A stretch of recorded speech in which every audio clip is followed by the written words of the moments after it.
Damaging wind producing thunderstorms racing across central and eastern Kentucky. I'm tracking one Defender just ahead. A Lexington hospital employee was carjacked early this morning while leaving work. Hear how police were able to quickly track down the suspect.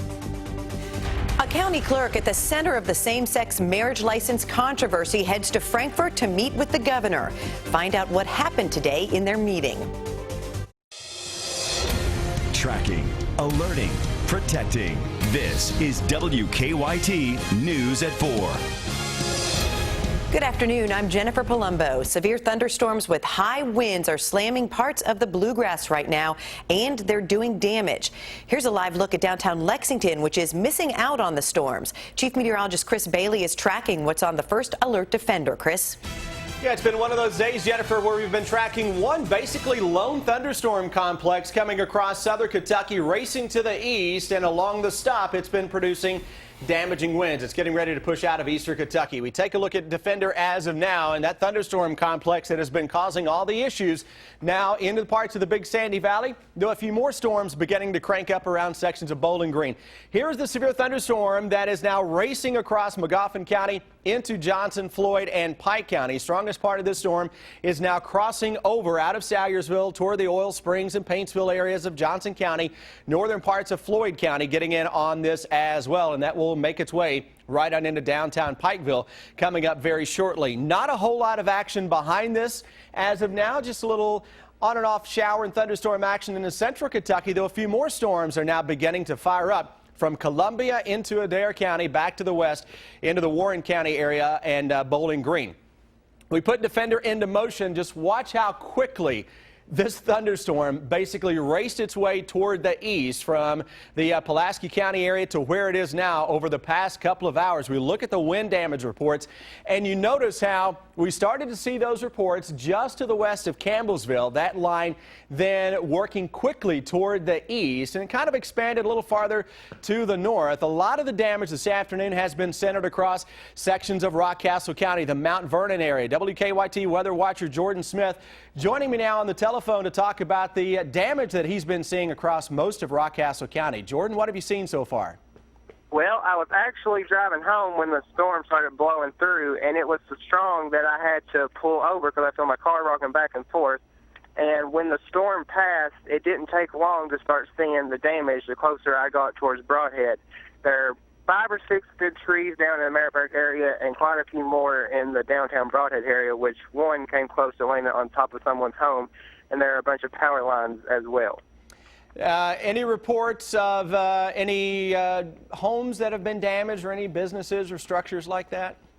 I haven't got any reports, no, of any buildings or structures, just trees and power lines down in and near structures. Okay, I certainly appreciate that. That's our WKYT weather watcher, Jordan Smith, and you're looking at some of the pictures Jordan has been sending us throughout the day, as it looks like the Mount Vernon area and most of Rockcastle County really hard hit by the thunderstorms that made their way across the area. And Jennifer, that's the same line that is now getting ready to press into Pikeville. That's how quickly that line of storms is racing to the east. We'll continue to fire up Defender and track any additional shower and thunderstorm development as the day goes on. We'll see you in about 15 minutes, Chris. And another area dealing with storm damage is Lincoln County, where we have reports of trees down and one blown onto a home. Meteorologist Jim Caldwell continues our team weather coverage live in Waynesburg with more on the damage. Jim?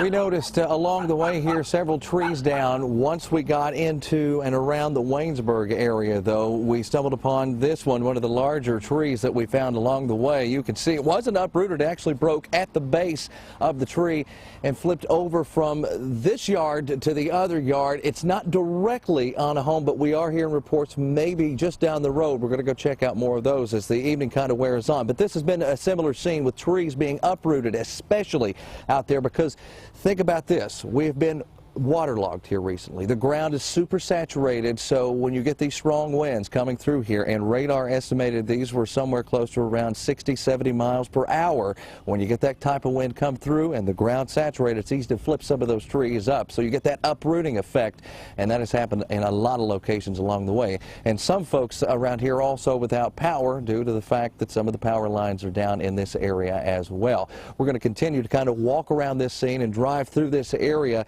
and we'll continue to keep you updated here throughout the entire evening. In Lincoln County, I'm WKYT meteorologist Jim Caldwell. Thank you, Jim. We also have reports of damage in Casey County. We'll take you there coming up at 4:30. New at 4, Lexington police have just released the name of a man accused of carjacking a woman outside St. Joseph East Hospital this morning. Lexington police say the woman was leaving work when Harvey Reeves Jr. threatened her, then took off with her in the car, but she was able to fight him off and get away. Police arrested Reeves a short time later. WKYT's Hillary Thornton has the latest. It's another top story at 4. The victim says she was leaving work here at St. Joseph East Hospital early this morning when a man forced his way into her car, threatening her with a knife. She says from the hospital, the suspect forced her to ride along as he drove to Lindenhurst Drive, where the victim was able to get away. At some point, a struggle ensued inside the vehicle, and she jumped out of the vehicle and fled on foot toward an apartment complex. Lexington police say they then put out a description of the suspect to officers, and a short time later got a call from just down the road near Ashland Oil. He was seen around some cars, numerous cars, maybe trying to get into vehicles or looking into vehicles and that kind of thing. So that tipped off the security guard at Ashland Oil. When they called very shortly after our initial call, found him on foot, started speaking with him, and we identified him as the individuals involved in taking in the female in the vehicle. He was arrested there for criminal trespassing. While police are not saying much about his intentions, they do say they do not believe he knew his victim. Lexington police say while there were several threats made to the victim while she was in the car with that suspect, thankfully she was not hurt. In Lexington, Hillary Thornton, WKYT. Reeves is charged with kidnapping, robbery, criminal trespassing, and third-degree sexual abuse. Today, Kentucky Governor Steve Beshear met with one of the county clerks who refuses to give marriage licenses to same-sex couples. Casey County Clerk Casey Davis says issuing marriage licenses to same-sex couples violates his religious rights. Clerks in 57 counties have signed a petition asking the governor to call a special session to address the issue. But Beshear says there's no need to spend $60,000 a day on this issue. I don't think $60,000 a day is a drop in the bucket compared to what the cost could be in the future if we don't stand up for what we believe in today. Davis wants the governor to make all marriage licenses available online so clerks wouldn't have to issue them. He says the governor told him to issue marriage licenses or resign. What Governor Steve Beshear had to say on WKYT News at 5. One Eastern Kentucky couple's attempt to get a marriage license is getting national attention. Several websites have picked up the story of David Moore and his partner. They recorded what happened when they went to the Rowan County Clerk's office to get a license. In this video, the couple is denied several times by people working in the office. Rowan County Clerk Kim Davis objected to the Supreme Court's same-sex ruling by refusing to give marriage licenses to any couples. We'll have reaction on WKYT News at 5:30. We're working on a number of other stories for WKYT starting at 4:30. Amber Philpott is in the newsroom with a look at some of the news in progress. Good afternoon, Amber. Hello, Jennifer. A surprise influx of dogs at a Central Kentucky animal shelter has the director worried they may have to euthanize some of them. Workers at the Clark County Animal Shelter took in some 20 new dogs Tuesday. 4th of July typically results in dogs who've either escaped their owners or have been surrendered. They're not sure why so many dogs showed up this week, but they're worried because they're over capacity. We don't want to do this. You know, this is a service that we provide, and we're here because we're passionate about these animals, and we want to give them the best care that we can. Bigger adult dogs are the ones who are usually harder to place. They have smaller dogs at the shelter too. We'll have more on this story on WKYT News at 5. A traveling tribute to those who lost their lives in the Vietnam War has set up shop here in Lexington. The American Veterans Traveling Tribute Vietnam Wall just went on display at the Kentucky Horse Park. You have a chance to see it all weekend long. This replica of the wall is 80% the size of the actual wall size that's located in Washington, D.C. We'll talk with Kentucky Veterans Affairs Commissioner Heather French Henry coming up on WKYT News at 5. That is a look at just some of the news in progress. Jennifer, back to you. Thanks, Amber. Now to a story making headlines across the nation at 4. The Confederate flag will be removed from its perch outside the South Carolina state capitol tomorrow morning. House lawmakers debated for almost 13 hours before passing a bill to bring down the battle flag. Stacey Cohen has the latest. It's official. The Confederate flag is coming down. Voting on the board's order. Lawmakers in the State House battled into the wee hours Thursday morning. Opponents offered multiple amendments to the bill in an attempt to stall its passage. And then Republican Jenny Horn got up to speak, saying she had heard enough. I cannot believe that we do not have the heart in this body to do something meaningful, such as take a symbol of hate off these grounds on Friday. The bill finally passed by a vote of 94 to 20, far exceeding the 2/3 support needed.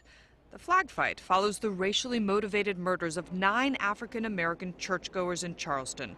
The gunman had been photographed draped in the Confederate flag. Even South Carolina Senator and presidential hopeful Lindsey Graham changed his tune. After the families embraced the shooter and demonstrated a kindness and love that I can't even imagine, representing my state better than I could ever hope to, the flag had to come down, and thank God it has. After more than half a century, the Confederate flag flies for the last time tonight on the State House grounds before it is moved to a museum on Friday morning. Stocks climbing today with gains across the board. The Dow added 33 points to close at 17,549. The Nasdaq picked up 13 and the S&P 5. It was supposed to be Apple's next big thing, but online sales of the Apple Watch in the U.S. have fallen by 90% since its launch in April. That's according to the research firm Slice Intelligence. Apple would not comment on specific numbers, but says right now demand is greater than supply. New at 4, the U.S. government says hackers stole Social Security numbers from more than 21 million people. It's just the latest data breach this year, exposing millions of Americans' personal information. And a new survey finds many people aren't doing all they can to protect themselves. Kenneth Craig explains. Mike Yeager says he's constantly concerned about his personal data being stolen online. You don't know how much you can trust and how much how vulnerable you really are. A new survey from MasterCard found 77% of Americans are worried their financial info and Social Security number could be stolen. If someone hacks into my account and digs everything, what am I supposed to do? The survey found more people are concerned about having their financial information stolen than they are having their house broken into or even nude pictures of them leaked online. But people are doing little to protect themselves. Of those polled, close to half admitted they rarely change their online banking passwords, and 44% said they use the same password for multiple accounts, putting them at greater risk. Places where you have more sensitive information, you should change that on a regular basis, and that might be on a monthly basis or every other month. Rachel Loreno says she's so concerned about protecting her financial information, she avoids online banking altogether. I don't want there to be any risk at all. Kenneth Craig, CBS News, New York. It's a new kind of art based and operated out of the heart of the bluegrass, taking used bourbon barrels to create personalized pieces. Deanne Stevens is out and about today with details. Hi, Deanne. Hey, good afternoon, guys. You've probably seen them somewhere where you've walked in. All these fabulous bourbon barrel heads. People are giving them for wedding gifts, graduation gifts. They're hanging on the walls. Well, this young lady here is one of the fabulous designers. Amy Ray is with us. Amy Ray Designs. You said this just kind of fell in your lap and it's taken off. It did, yeah. Graduated last May. and I was kind of just bopping around looking for a job, and Dad needed someone to run the laser engraver, so it just turned out perfect. Okay, so how do you go from graduation to engraving bourbon barrel heads? Because you got to make some purchases and you got to get some bourbon barrels in. Well, Dad's had the business for a while, and he just kind of picked up working with bourbon barrel heads from another business that asked him to do it, and he saw that they were really selling and wanted to kind of get some of his own and needed somebody that would be good with graphic design. Okay, so I think it's very interesting how this works, because the bourbon barrels come in, you guys have these fans everywhere, they've got to be dried out. How does it work? Okay, so we first buy the bourbon barrel heads, and they have been aged in bourbon, soaked in bourbon. Smells like bourbon in here. Yeah. So we need to dry them out. It takes about 2 months for them to dry out. We'll take them all apart, send them in front of a fan, and then hopefully, you know, they'll dry out so they don't crack or shrink or any of that after we've engraved them. And so folks then can pick their own design, and you custom make each and every one of these. Yes, ma'am. I love working with custom design people. You know, they come to me and they say, oh, I want this for my grandpa's, you know, birthday or something. He loves to fish. Can you put somebody fishing on there? Or we love the wildcats. Can you do a wildcat paw? And yeah, it goes from there. Exactly. How do folks get in touch with you? I have an Etsy page, etsy.com/shop/Amy Ray Designs, AMIERAE Designs. I also have a Facebook and an email. All right, so you can see for yourself. Now, coming up at 4:50, we're going to take you in her office where all of these fabulous bourbon barrel heads are, and give you some more ideas of what you can do with them. I mean, you can't be in Kentucky and not have a bourbon barrel head, right? I'm Deanne Stevens, out and about. Back to you guys.